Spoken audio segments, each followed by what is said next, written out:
Всем привет! С наступившим 2024 годом вас! Пока все доедают оливье, я отправляюсь в очередное путешествие, на этот раз за границу, и лечу я в Казахстан.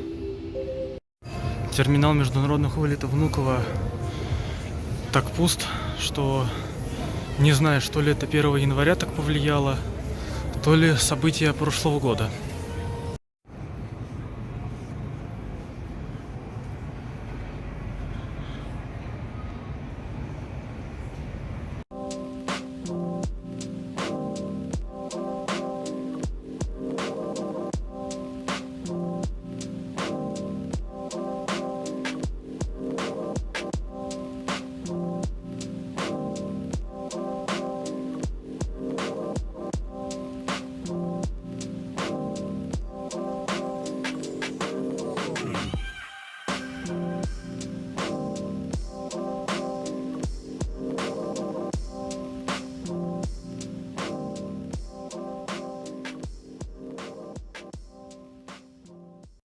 И вот я прилетел в Казахстан, в Астану.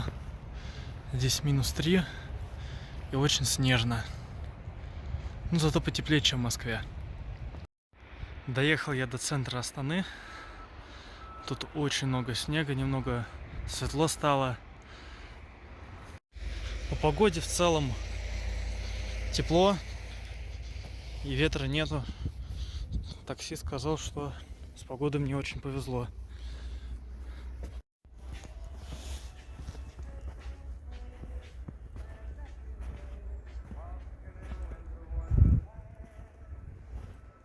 Торговый центр Хан Шатыр еще не открыт, поэтому я пойду в сторону центра города.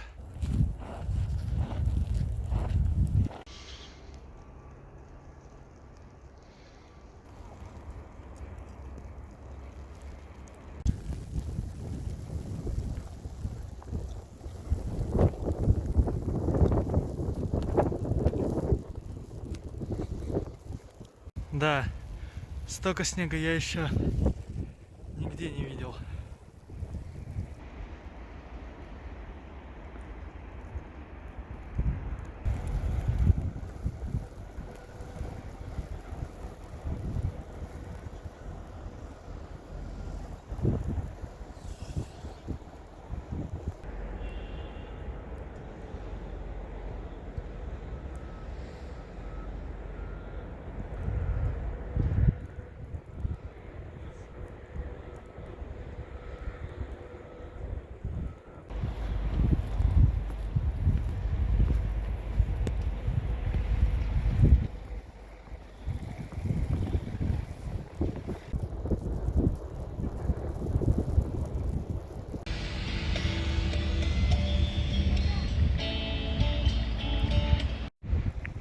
Стала Байтарак, одна из узнаваемых достопримечательностей Астаны. Высота ее достигает более 100 метров. Снег спустя несколько часов рассеялся, стоит более-менее ясная погода.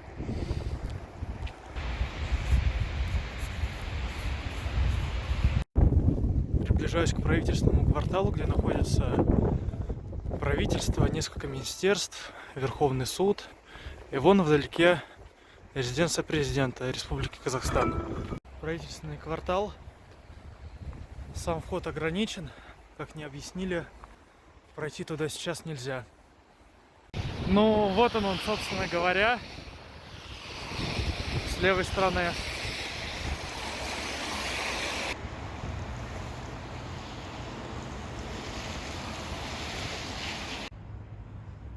Зима пришла, на набережной никого нету.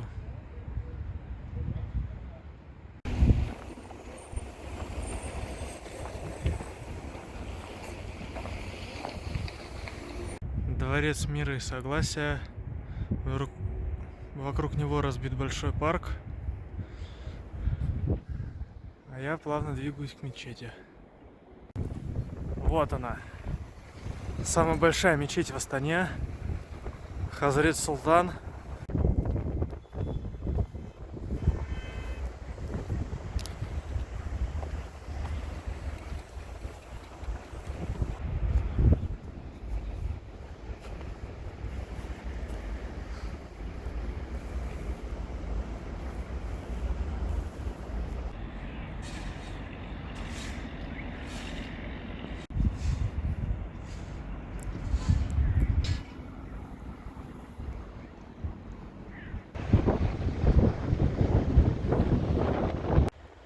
Дворец независимости на реконструкции.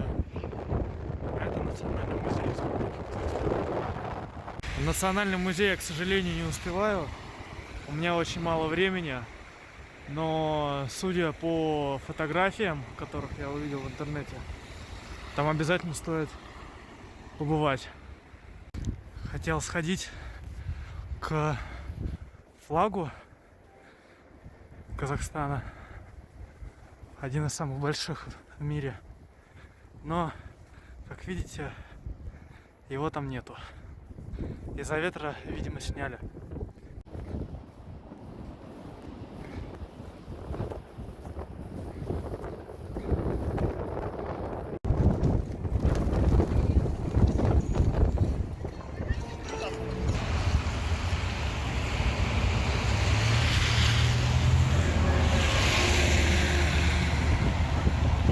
К вечеру задул сильный ветер, и погода в Астане совсем испортилась. А я тем временем приехал на вокзал, чтобы отправиться в Алматы.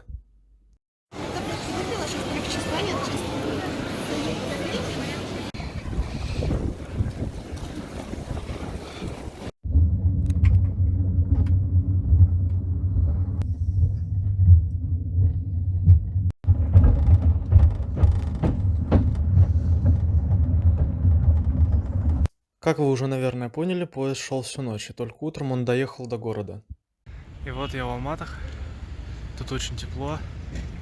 Можно даже без шапки ходить. Сейчас буду выдвигаться в сторону Большого Алматинского озера.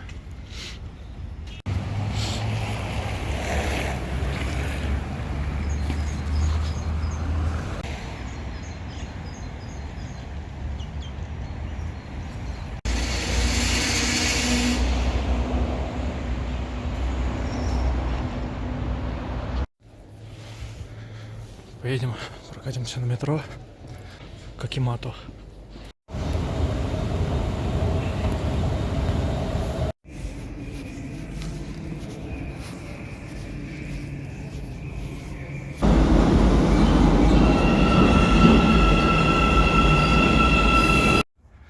Вот он, центральный Акимат Алматы. Там виднеются горы.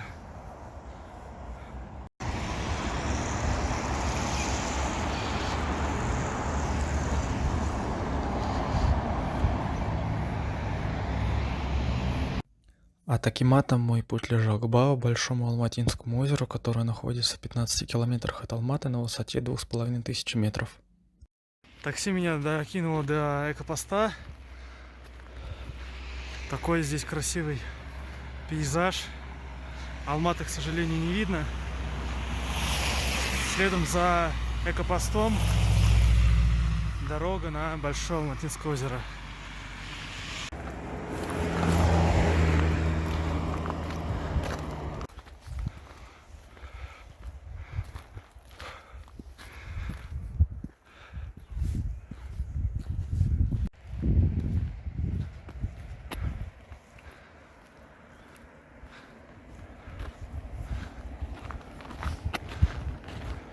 До озера оказалось, что путь не быстрый. Хорошо меня довезли до начала тропы.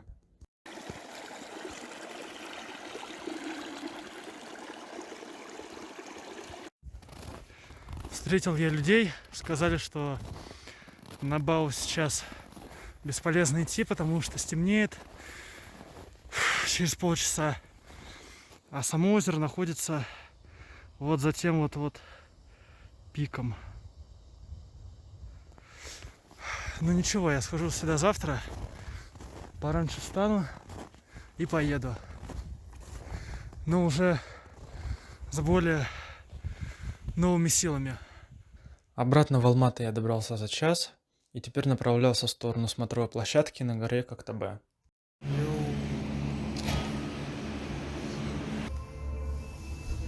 Главное успеть вовремя обратно вернуться.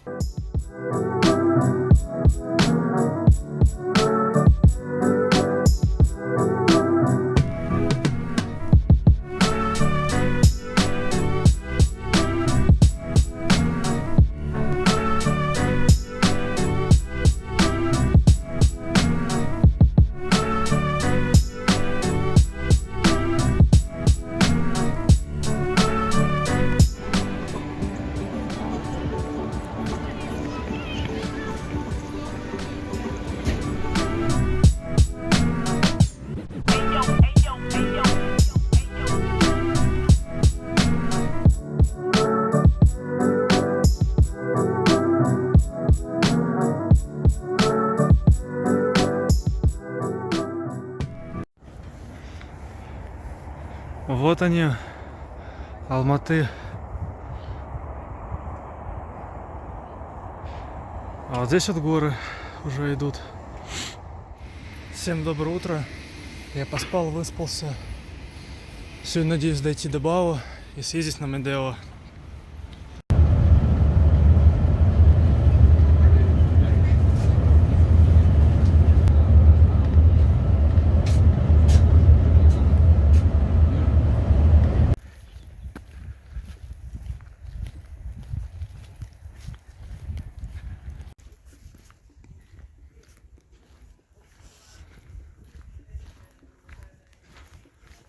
Я решил не записывать свой вчерашний путь, а начать с того места, где мне пришлось остановиться.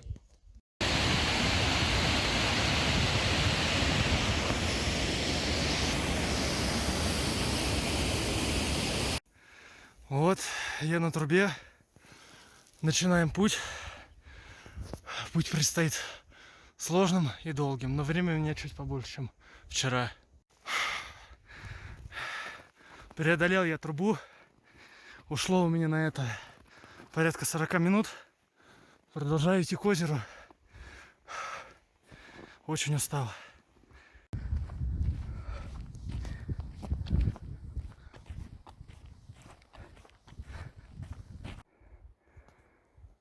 Вон оттуда я пришел.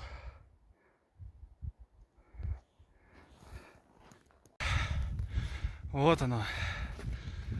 Большое Алматинское озеро. Мне удалось добраться за 4,5 часа. Оно, правда, все замерзшее, но, блин, вид просто классный. Оно того стоило.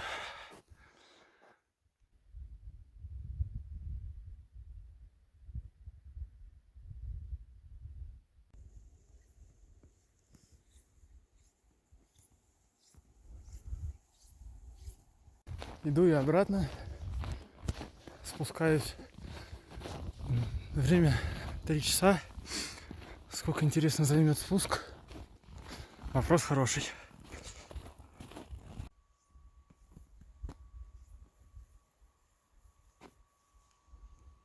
Что примечательно, Бао является пограничной зоной, и пограничник меня еле-еле пустил к нему.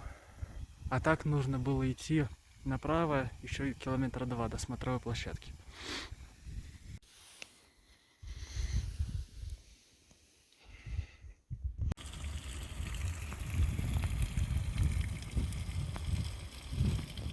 Вернувшись в Алматы, я сел в автобус и направился к катку Медео и горнолыжному курорту Шимбулак. По итогу я тут 5000 тенге отдал за то, чтобы прокатиться на подъемнике. Вот он.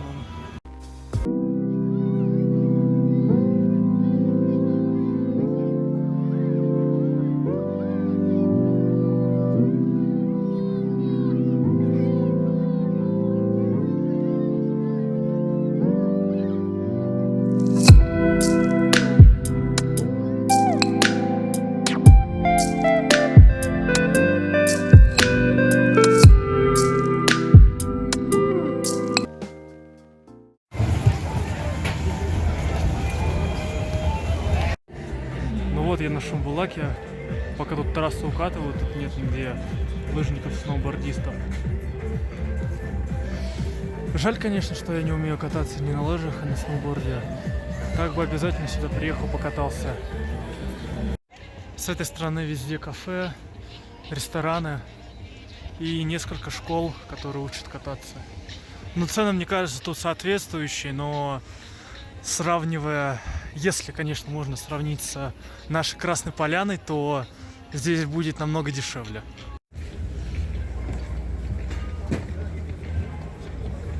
А так народу здесь очень много. Но оно и видно, как бы здесь новогодние праздники. Что сказать?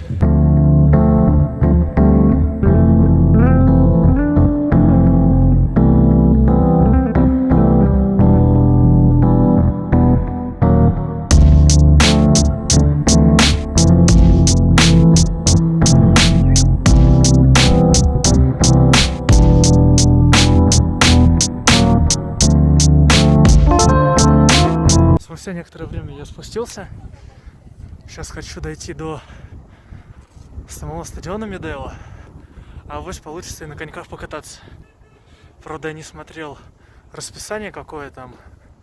Мне говорили о том, что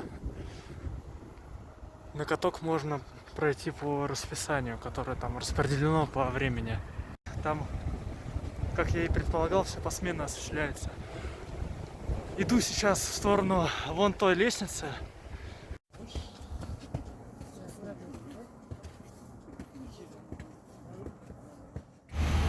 Вернулся я обратно в Алматы.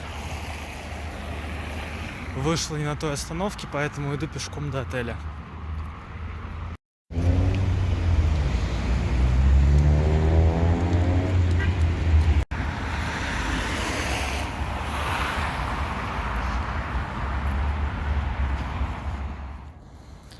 Доброе утро, приехал, жду экскурсию.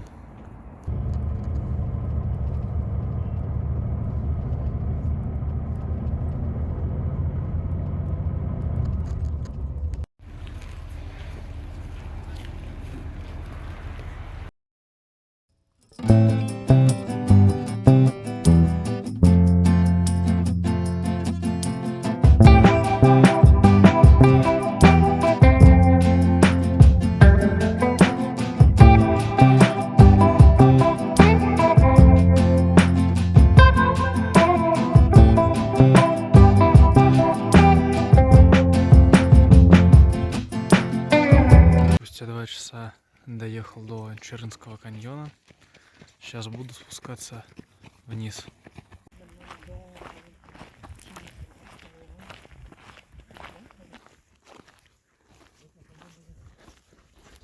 Как можно заметить, здесь очень ветрено, поэтому снега здесь очень мало.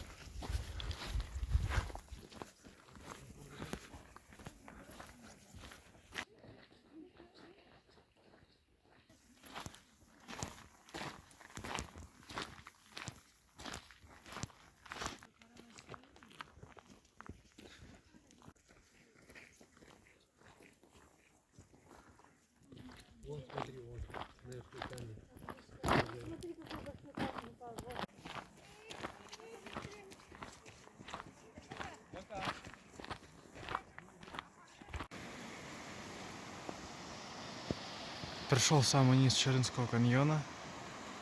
Весь путь у меня занял,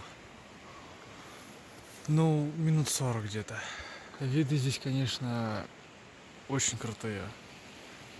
От Гранд Каньона, которого я видел только на фотографиях, навряд ли вообще отличить можно.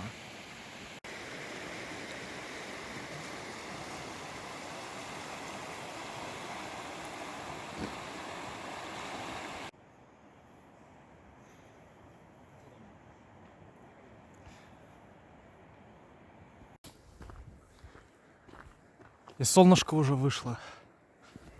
Сейчас хочу дойти до панорамного вида, который открывается не на только весь каньон, а еще на горы.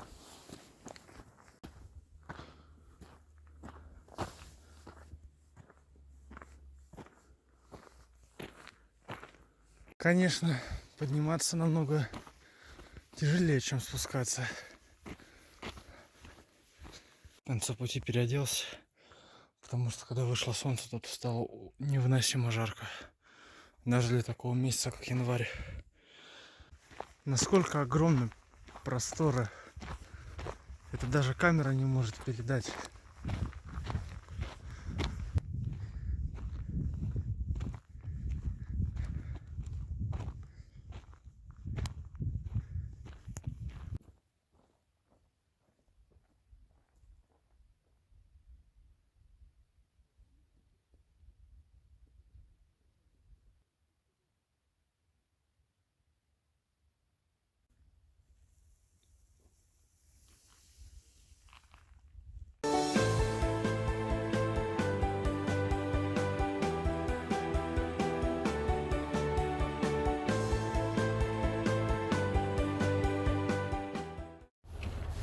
А это уже лунный каньон.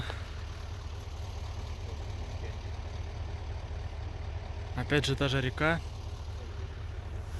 которая была у Чарынского каньона.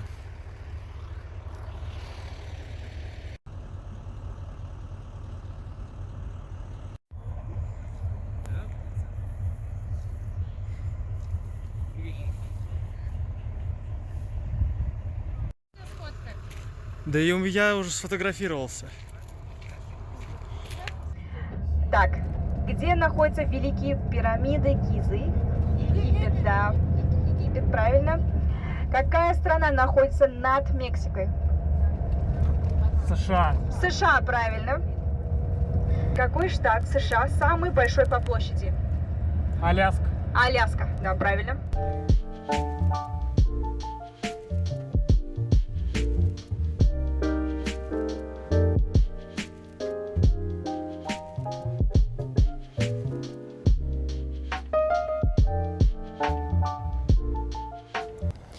Итак, третья локация за сегодняшний день. Черный каньон. Он является фактическим началом как и Лунного каньона, так и Чарынского каньона. Вон там, кстати, вы можете заметить горный хребет. Там уже граница с Китаем.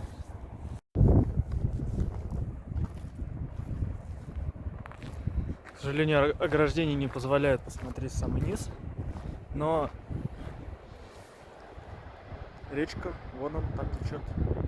Та же самая, что и в Чарынском каньоне.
К 3 часам я доехал до Касайского озера. Сейчас я буду спускаться туда.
Итак, лишь к вечеру я вернулся в Алматы.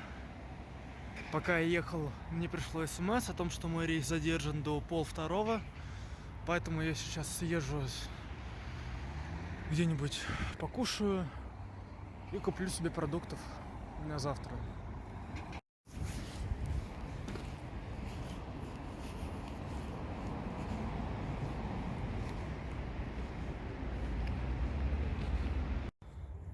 Вознесенский кафедральный собор находится в парке Панфиловцев в центре Алматы.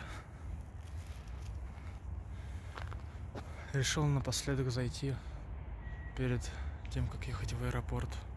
Такая красота здесь стоит.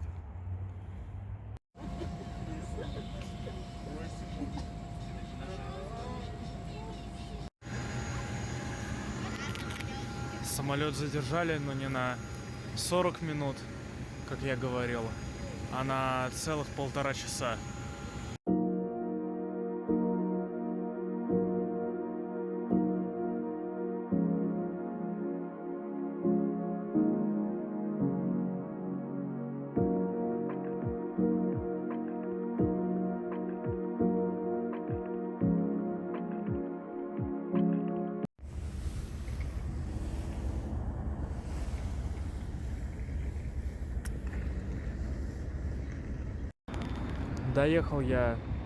Долетел я до Актау, уже в городе, на такси приехал и жду экскурсию на плато Басжира.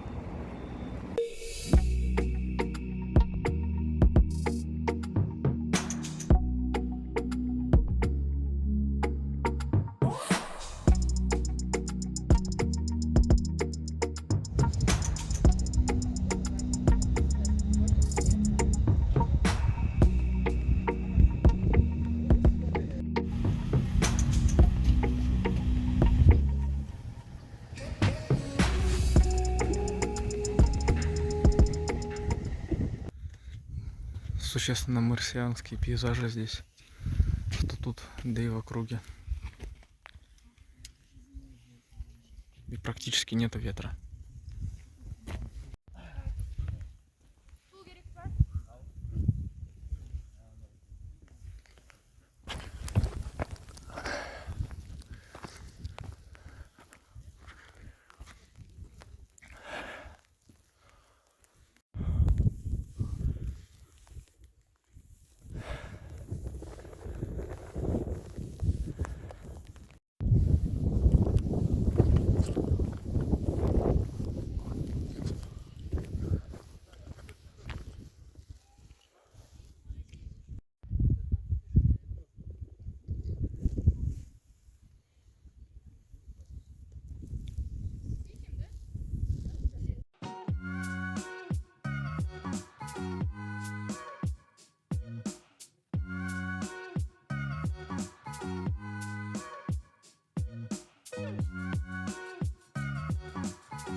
Верхняя панорама Басжира. Полностью неземные пейзажи. Как будто ты покинул просто Землю и очутился на Марсе. Просто взгляните на это.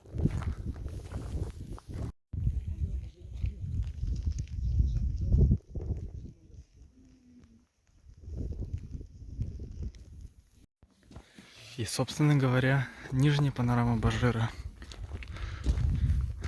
более светлая, более живописная.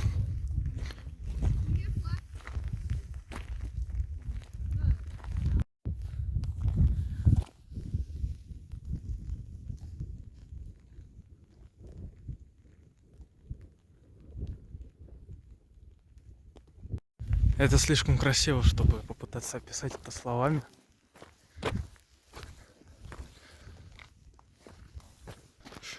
Какие здесь отвесные склоны. Просто стены, с которых можно на раз-два сорваться.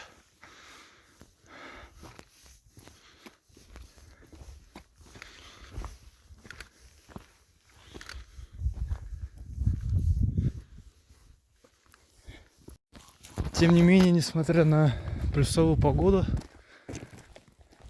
сегодня, 6 января, здесь идет небольшой дождик. Если дальше присмотреться, то будет виден солончак. Это соленое озеро. Максимально.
Всем доброе утро.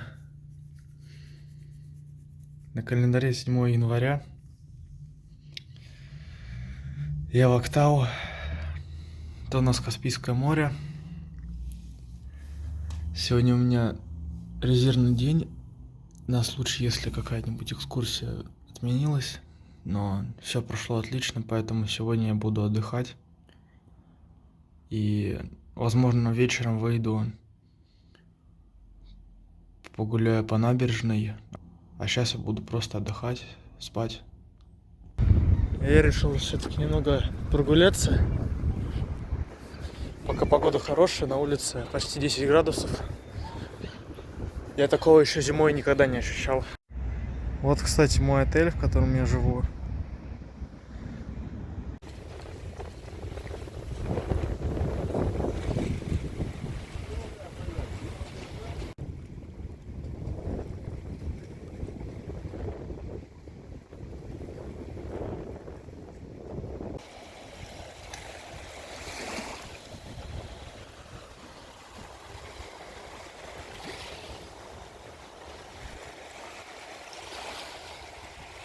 Здесь начинается участок скальной тропы вдоль побережья.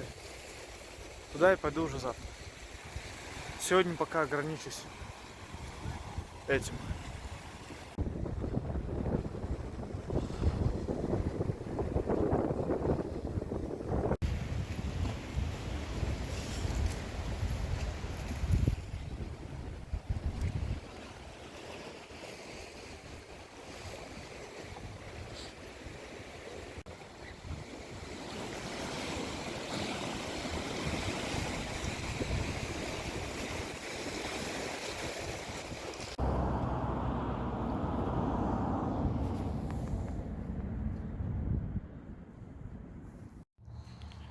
Итак, все вещи собраны. Пора выдвигаться в сторону аэропорта. Так как вылет у меня довольно поздний, 8 вечера, сейчас только 2 часа дня, я сейчас направляюсь в сторону набережной Актау.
Скальная тропа, конечно, классное место. Мне тут очень нравится. Да и погода на самом деле, я бы не сказал, что холодно. Только из-за ветра придется надевать куртку, поэтому так я бы с удовольствием походил бы в толстовке.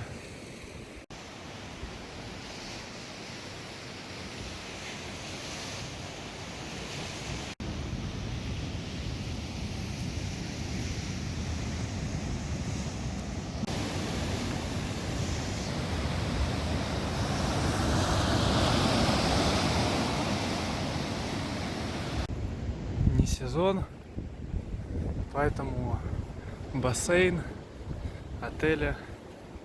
Ну, отель, конечно, не закрыты, но спрос гораздо меньше по сравнению, чем летом.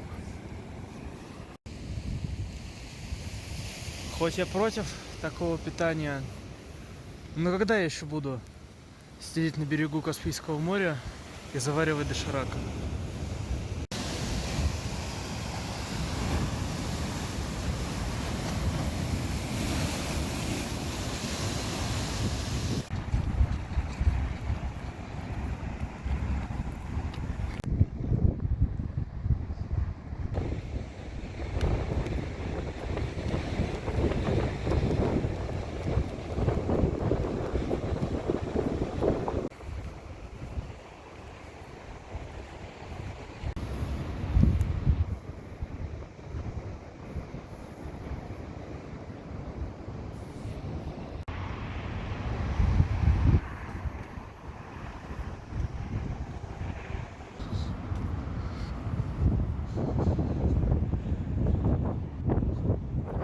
Типа внутри панельки построили отель, а внизу ресторан.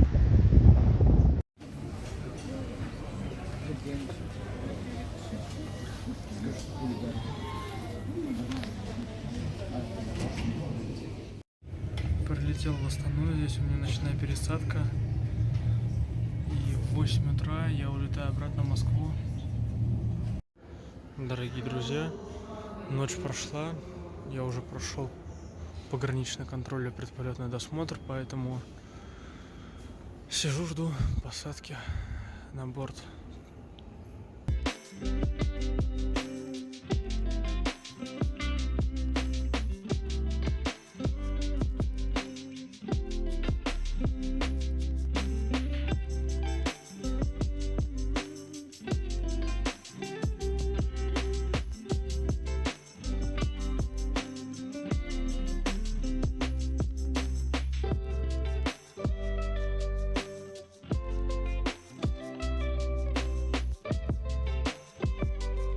В Москву довели метро до Внуково. Теперь поеду на метро домой. Заранее хотел попросить прощения за такую неформальную обстановку, потому что времени мне особо снимать нету, и я записываю так на коленках. Давайте начнем с того, что в Казахстане я был первый раз. Это 19-я моя страна, в которой я побывал. Первая страна за 5 лет, в которую мне удалось доехать. До этого, как у нас был ковид, ну и сами знаете что. Плюс я потерял загранпаспорт, и поэтому мне было довольно-таки проблемно его оформить, да и по учебе были проблемы. В Казахстане я побывал в 3 городах: Астана, Алматы и Актау. За время моего путешествия по Казахстану я преодолел 8400 километров на самолете, 907 километров на поезде, 913 километров я проехал на автомобиле, и пешком я находил на 109 километров. Среди всего прочего могу отметить, что я поругался с пограничником на Большом Алматинском озере, попробовал запрещенную соцсеть без VPN, сходил в Starbucks, или в Starbucks, как правильнее. За одну поездку мне удалось увидеть степи, горы, пустыни, море. Что касается финансовой стороны путешествия, то На это путешествие я потратил около 75 тысяч рублей. Это уже в переводе с местной валюты, с тенге, на рубли. И учитывая все билеты и расходы.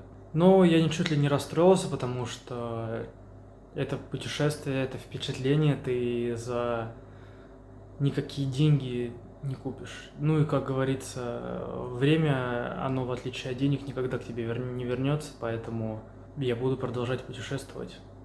Что касается планов на 24 год, на лето 24 года, то даже не знаю. У меня в планах очень много направлений.